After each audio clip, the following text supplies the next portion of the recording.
Sa pagsisimula ng buwan na ito, taimtim tayong manalangin. Sa ngalan ng Ama, at ng Anak, at ng Espiritu Santo. Amen. Walang hanggang Ama, pinupuri at pinasasalamatan ka namin. Ikaw ang pinagmumulan ng lahat ng biyaya at kabutihan. Sa iyong kabutihang loob, sumasa amin ngayon ang isang panibagong buwan. Dumudulog kami sa iyo ngayon nang may taus-pusong pagsamba habang hinihingi ang liwanag ng iyong patnubay upang makalakad kami sa landas ng kabutihan. Iniaalay namin ang aming sarili at buong pagkatao sa iyo. Nawa mapa sa amin ang karunungan upang mabatid namin ang iyong dakilang kalooban at nang mapaglingkuran ka namin ng tapat at walang pagmamaliw. Panginoong Hesus, ang aming tagapagligtas at manunubos, nagtitiwala kami sa iyong walang hanggang awa. Samahan mo kami sa araw-araw sa buwang ito. Bigyan mo kami ng karunungan na kilalanin ng bawat araw bilang isang biyayang mula sa iyo. Gamitin nawa namin ang pagkakataong ito upang palalimin ang aming ugnayan sa iyo at maging instrumento nawa kami ng iyong pagmamahal dito sa mundo. Ituro mo nawa sa amin, O Kristo, ang daan upang maialay namin ang aming sarili sa iyo at sa aming kapwa. Mamuhay nawa kami ng may pagpapakumbaba at kahandaang sumunod sa iyong banal na kalooban. O banal na Espiritu, ang bukal ng kabanalan at karunungan, sa iyong kabutihang loob, biyayaan mo sana kami ngayong buwan ng lakas ng loob na pagtagumpayan ang aming mga kahinaan. Ilayo mo kami sa anumang tukso. Palakasin mo sa amin ang pagnanais na maging masigasig at nang makapamuhay kami ng may kabanalan. Makita at makilala ka nawa namin sa lahat ng bagay at bawat sandali ng aming buhay. Mabatid nawa naming lagi ang iyong banal na presensya kahit sa mga payak na sandali ng aming buhay. Aming butihing Ama sa langit, lubos ang aming pagtitiwala sa iyong awa at habag. Nakikiusap kami sa iyo na pagpalain ang aming mga pagsisikap, maging ito man ay nasa larangan ng aming trabaho, buhay pamilya, o sa lipunang aming kinabibilangan. Ibuhos mo nawa sa amin ang kasaganaan upang makamit namin ang lahat ng kailangan nang maisagawa ang aming mga tungkulin ng may kasipagan at kahusayan. Pangalagaan mo nawa kami sa lahat ng pagkakataon. Ingatan mo kami sa araw-araw nang manatili kaming ligtas, gayon din ang aming pamilya at mga mahal sa buhay. O mapagkalingang Ama, may takot at pangamba kaming dinaramdam. Maraming bumabagabag sa aming puso at isipan. Kaya aming Ama, umaasa kami sa iyo. Idulot mo ang kapanatagan na aming inaasam. Pagpalain mo kami sa aming pagharap sa mga hamon na dala ng buwang ito.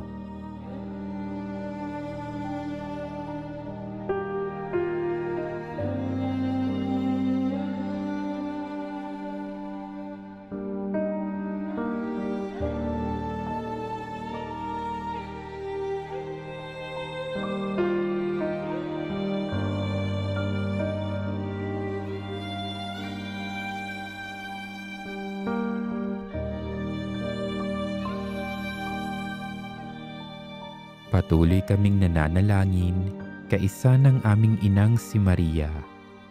Siya nawa ang maging aming gabay na bituin nang maakay kami palapit sa kanyang anak na si Jesus.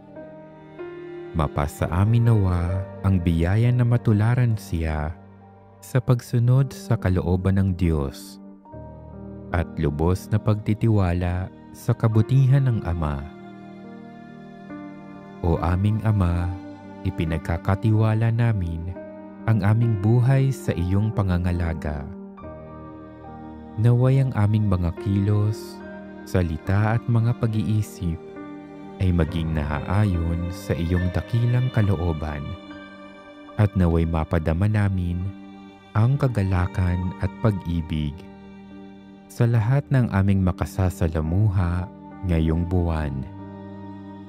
Iniaalay namin ang panalangin ito sa pamamagitan ni Kristong aming Panginoon na nabubuhay at nagahari kasama mo at ng Espiritu Santo, iisang Diyos, magpakailanman. Amen.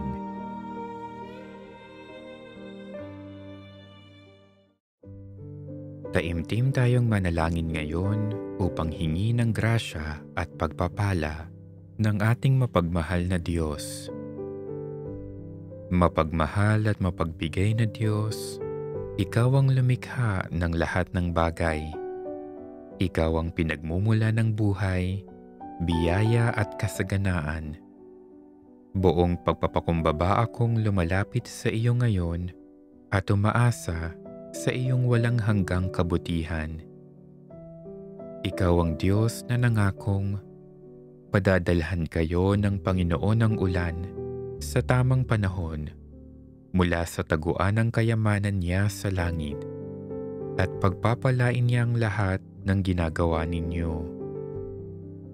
Panginoon, inihiling kong pagpalain mo ang aking mga plano, pagsisikap at gawa ng aking kamay. Naway magbunga ang mga ito at magamit ko hindi lamang para sa aking sarili, kundi upang maging daluyan ng biyaya para sa iba.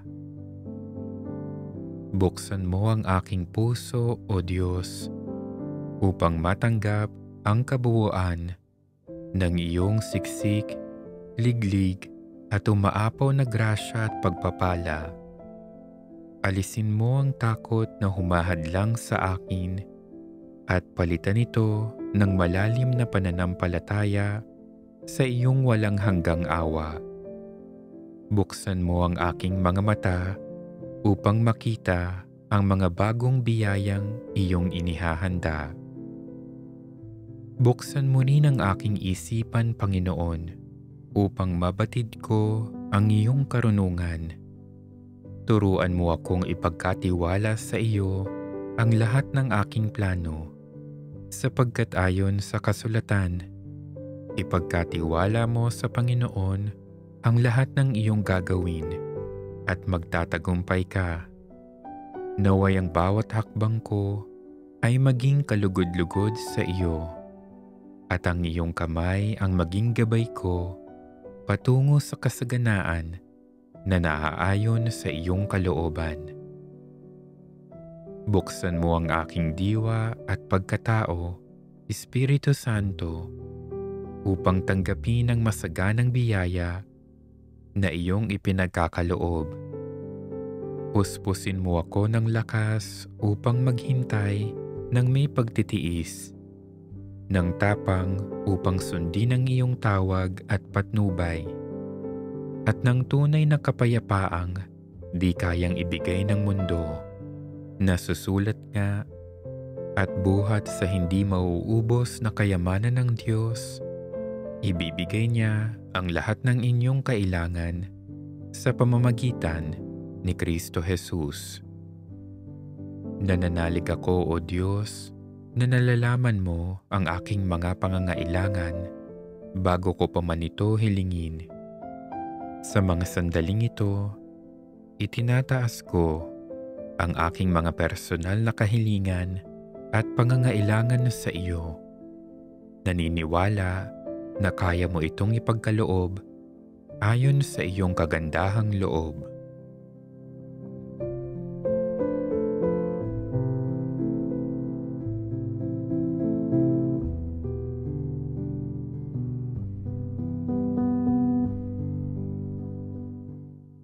O Panginoon, turuan mo akong magpasalamat sa lahat ng pagkakataon, sa bawat biyaya na iyong kaloob, nakikita man o hindi, ay nagpupuri ako sa iyo. Sa bawat pagsagot mo sa aking panalangin, nagpapasalamat ako sapagkat alam kong ang iyong plano ay para sa aking kabutihan. Nasusulat nga, magpasalamat kayo sa Panginoon dahil siya'y mabuti. Ang pag-ibig niya'y magpakilanman. Bigyan mo ako ng pusong marunong magpasalamat, ng diwang nagagalak sa iyong kaloob, at ng pagnanais na sumunod sa iyong plano at kalooban para sa aking buhay. Hinihiling ko ang lahat ng ito sa pamamagitan ni Hesukristo, ang aking tagapagligtas at manunubos, na naghahari kasama mo at ng Espiritu Santo, isang Diyos magpakailanman. Amen.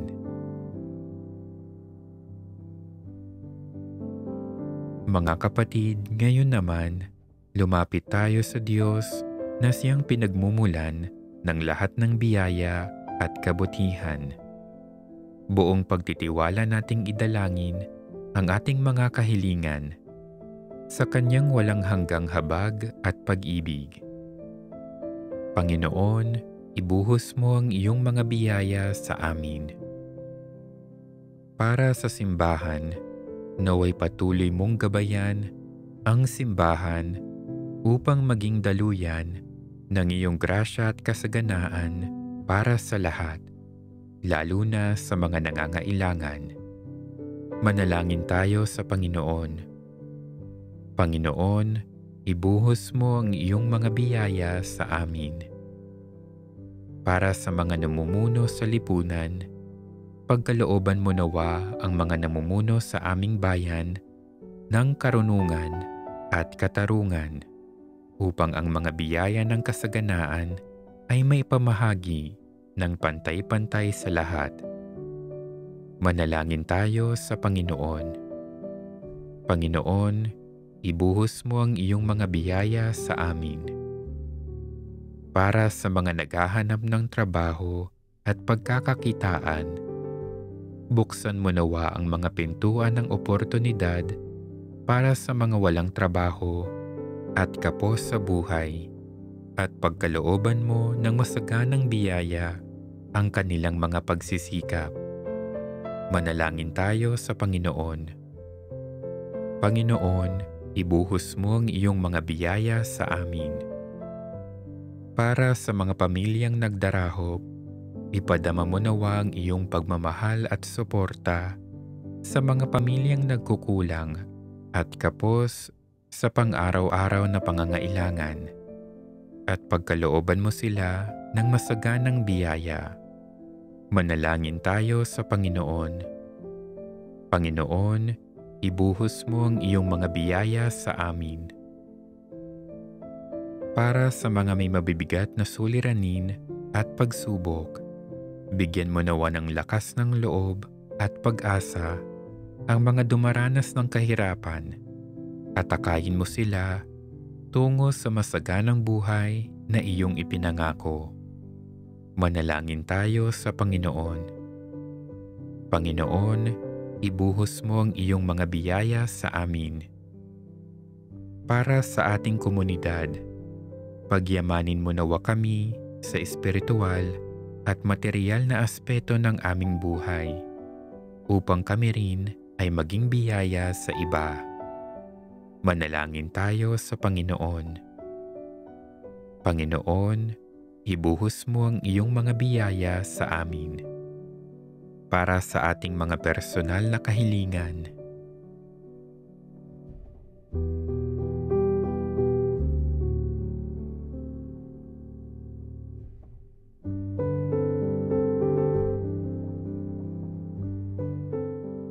Manalangin tayo sa Panginoon. Panginoon, ibuhos mo ang iyong mga biyaya sa amin. O Diyos ng masaganang pag-ibig, narinig mo ang aming mga kahilingan. Buong pagtitiwala kaming nananampalataya na iyong ipagkakaloob ang lahat ayon sa iyong banal na kalooban. Ang lahat ng ito'y hinihiling namin sa pamamagitan ni Hesukristo, ang aming Panginoon at tagapagligtas, kasama mo at ng Espiritu Santo, magpasawalang hanggan. Amen. Sa ngalan ng Ama at ng Anak at ng Espiritu Santo. Amen.